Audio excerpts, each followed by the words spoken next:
ওই রকম ধার ছিল যে চুলের ৬ টুকরো হয়ে যেত। আরে বাপরে! কিন্তু যখন মংরুর দাড়ি ছাড়তে গেল, তখন উল্টো ওই ধারটাই ছিটে যায়।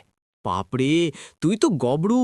ছেনি হাতুড়ি দিয়ে মংরুর দাড়ি ছেটে একেবারে মসৃণ করে দিস। বিউটিফুল! তারপর পাখা লাগিয়ে মংরুর চুল কাটিস, আর চুলে চিরুনি করে মংরুকে হিরো বানিয়ে দিস। আচ্ছা, কিন্তু একটা চুল আলাদাই জোশে খাড়া হয়ে যায়। তোর বোন তাকে কোনোভাবে বসায়, কিন্তু সে বারবার খাড়া হয়ে যায়। এখন তুই গেলি বেটা, তাকে পিস্তল দিয়ে উড়িয়ে দিলি।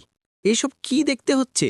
মংরুর দাড়ি আর চুল বানানো হয়ে গেলে গবরুর নম্বর আসে।